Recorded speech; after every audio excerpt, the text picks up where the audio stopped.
Hi hello എല്ലാവർക്കും നമസ്കാരം. ഇന്ന് നമ്മൾ ഉണ്ടാക്കാൻ പോകുന്നത് രുചികരമായ കണവത്തോരൻ. അതെങ്ങനെയാണ് ഉണ്ടാക്കുന്നതെന്ന് നോക്കാം.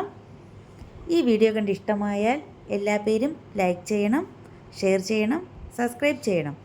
നമുക്ക് വീഡിയോയിലേക്ക് പോകാം. ഞാനിവിടെ 1/2 കിലോ കണവ എടുത്തിട്ടുണ്ട്. അതിൻ്റെ തൊലിയെല്ലാം കളഞ്ഞ് വട്ടത്തിൽ മുറിച്ച് കഴുകി വൃത്തിയാക്കി എടുത്തിട്ടുണ്ട്. ഇനി ഇതിനെ നമുക്ക് ഒരു കുക്കറിലേക്ക് ഇട്ട് കൊടുക്കാം. കുക്കറിലാകുമ്പോൾ എളുപ്പത്തിൽ വേവും, ഇല്ലെങ്കിൽ ചട്ടിയിൽ വെച്ചാലും മതി. ഞാൻ കുക്കറിലാണ് വയ്ക്കുന്നത്, അപ്പോൾ എളുപ്പത്തിൽ ഉണ്ടാക്കാൻ പറ്റും.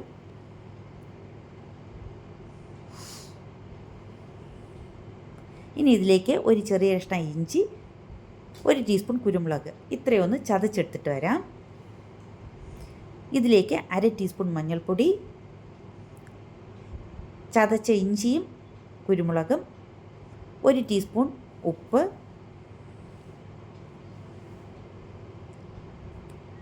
അരക്കപ്പ് വെള്ളം, ഒരു 10 ചെറിയ ഉള്ളി തൊലി കളഞ്ഞ് നീളത്തിൽ മുറിച്ചത്, ഇത്രയും ചേർത്ത് നമുക്ക് അടച്ചു വെച്ച് 1 വിസിൽ വരുന്നത് വരെ വേവിക്കാം. ഇനി ഇതിനുള്ള കൂട്ട് തയ്യാറാക്കാം. അതിനായിട്ട് ഒരു ചീനച്ചട്ടിയിൽ 1.5 ടീസ്പൂൺ മല്ലിപ്പൊടി, 2 ടീസ്പൂൺ മുളക് പൊടി ഇത്രയൊന്ന് നമുക്ക് ചൂടാക്കിയെടുക്കാം. സ്റ്റൗ കുറച്ച് വെച്ചിട്ട് വേണം ചെയ്യാൻ, ഇല്ലെങ്കിൽ കരിഞ്ഞു പോകും. ഒന്ന് ചൂടാക്കിയെടുത്താൽ മതി. ഇതിലേക്ക് 1 മുറി തേങ്ങയും കൂടെ ഇട്ട് കൊടുക്കാം. നമുക്കൊന്ന് ചതച്ചെടുത്തിട്ട് വരാം. മിക്സിയിൽ 1 പ്രസ് ചെയ്താൽ മതി, ഒന്ന് പ്രസ് ചെയ്താൽ മാത്രം മതി. കൂടുതൽ അരിഞ്ഞു പോകരുത്.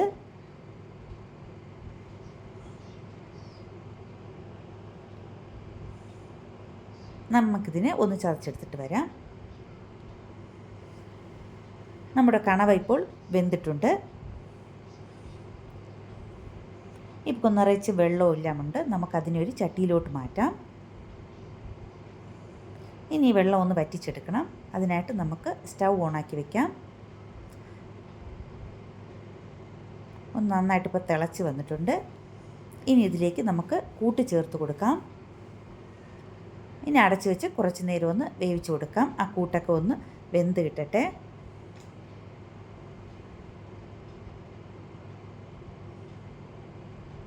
ഇപ്പം കുറച്ച് വീതം വെള്ളം വറ്റിയിട്ടുണ്ട്. ഇനി നമുക്കൊന്ന് ഇളക്കി കൊടുക്കാം. ഇനി ബാക്കിയുള്ള വെള്ളവും കൂടി ഒന്ന് വറ്റി കിട്ടണം. അതിനായിട്ട് കുറച്ച് നേരം കൂടി വെച്ച് കൊടുക്കാം.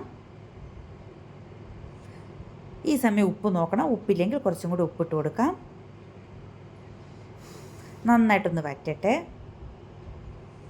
ഇനി ഇതിൻ്റെ നടുക്ക് നമുക്ക് മാറ്റി വെച്ചതിന് ശേഷം കുറച്ച് ഓയിൽ ഒഴിച്ചു കൊടുക്കാം. അതിലേക്ക് 2 വറ്റൽമുളക്, കുറച്ച് കറിവേപ്പില ഇത്രയും ഇട്ട് ഒന്ന് മൂപ്പിച്ചതിന് ശേഷം നമുക്ക് ആ കണവയും കൂടി ഇട്ട് നന്നായിട്ടൊന്ന് ഇളക്കിയെടുക്കാം. ഇല്ലെങ്കിൽ വേറൊരു ചീനച്ചട്ടിയിൽ നമ്മൾ കുറച്ച് ഓയിലും വറ്റൽമുളകും കറിവേപ്പിലയും ഇട്ടതിന് ശേഷം ഇതിലേക്ക് ഒഴിച്ചാലും മതി. ഇനി ഇതിന് നന്നായിട്ടൊന്ന് ഇളക്കി നന്നായിട്ട് അതിൻ്റെ വെള്ളമൊക്കെ വറ്റിച്ചെടുക്കാം.